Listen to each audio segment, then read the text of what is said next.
नमस्कार. आज आपण बघणार आहोत की अशा रेडीमेड ब्लाऊजवर मापे कशी घ्यायची. मी तुम्हाला अगदी डिटेलमध्ये सांगणार आहे, तर व्हिडिओ शेवटपर्यंत नक्की पहा. पहिल्यांदा असं एका वहीवर सर्व माप्यांची नावं टाकून घ्यायची, जेणेकरून आपल्याला सोपं जाईल. म्हणजे 1 नंबर उंची, शोल्डर, गळा, छाती, पुढचा गळा, मागचा गळा, बाही लांबी, बाही मोंढा, दंडघेर, हे असं जर आपण क्रमाने आणि टाकून घेतलं तर आपल्याला सोपं जातं. तर पहिल्यांदा आपण छातीचं माप घेणार आहोत. छातीचं माप घेण्यासाठी आपल्याला ब्लाऊज सुलट बाजूने धरायचा आहे. ब्लाऊजच्या या शिलाईपासून तर या शिलाईपर्यंत आपल्याला पूर्ण अशी ताणून टेप धरून घ्यायचं आहे. या पद्धतीने आपल्याला छातीचं माप घ्यायचं आहे, असं ताणून घ्यायचं आहे. कारण आपण अंगात ब्लाऊज घातल्यावर ते ऑफकोर्स ताणतं, सो त्यामुळे असं ताणून घ्यायचं आहे आणि असं इथे लिहून घ्यायचं आहे. थोडं 1 इंच जास्तीचं माप घेतलं तरी चालेल. आणि हो, सगळ्यात महत्त्वाचं म्हणजे फक्त छातीचं माप आपल्याला उलट्या साईडने घ्यायचं आहे, सरळ साईडने घ्यायचं आहे आणि बाकीची सगळी मापं आपल्याला ब्लाऊजच्या उलट साईडने घ्यायची आहेत. ब्लाऊजच्या या शोल्डरपासून तर ते खालपर्यंत आपल्याला ही उंची घ्यायची आहे. अशी पूर्ण अशी पाहू शकता, अशी पूर्ण उंची घ्यायची आहे, जी माझी आहे 12.7. हे जे ब्लाऊजचं शोल्डर आहे ते आपल्याला असं घ्यायचं आहे. माझं 3 आहे.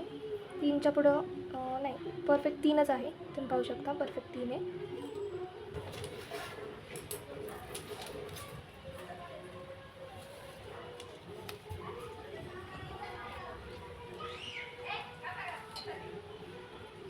आता बाही लांबी घेऊयात आपण. या शोल्डरपासून अशी ते बाहीच्या अगदी शेवटपर्यंत, जी माझी आहे 11.11. पाहू शकता, 11.5 पूर्ण इतकी बाही आहे. पुढचा गळा घेऊयात आपण. ही ब्लाऊजची पुढचा गळा आहे. असा शोल्डरपासून धरून ते इथपर्यंत घ्यायचा. 7 आहे माझा, तर मी लिहून घेते.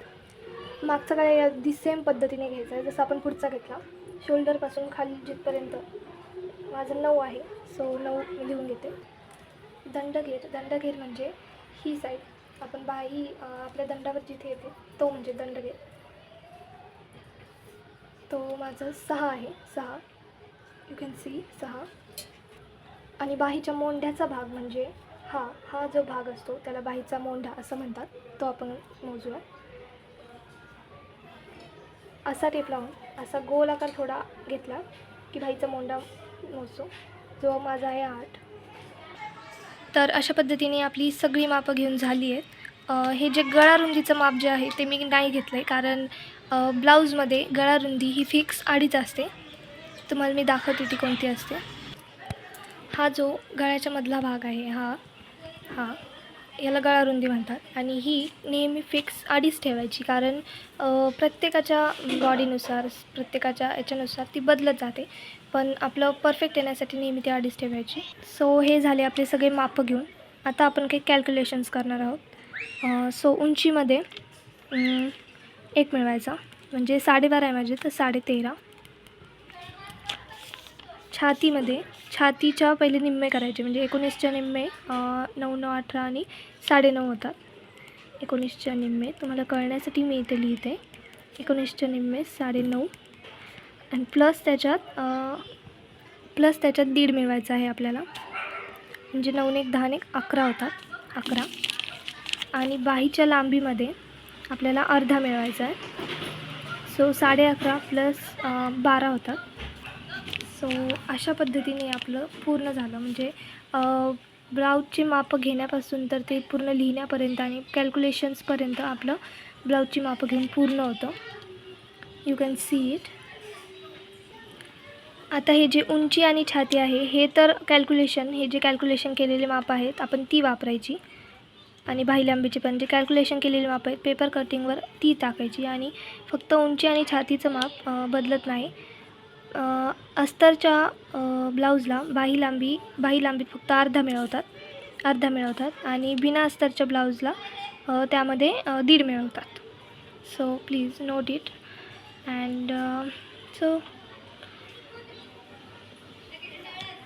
आता ही जी 9 मापं आहेत ही तर फिक्स असतात, कुठल्याही ब्लाऊजला ही 9 मापं अगदी लागतात. आणि यात आणखीन एक ॲड होऊ शकतं 10वं, ते म्हणजे असतं कटोरी किंवा प्रिन्स कट. तुम्हाला जे काही शिवायचं आहे ते मी माझ्या पुढच्या व्हिडिओमध्ये दाखवेल. So thank you, bye.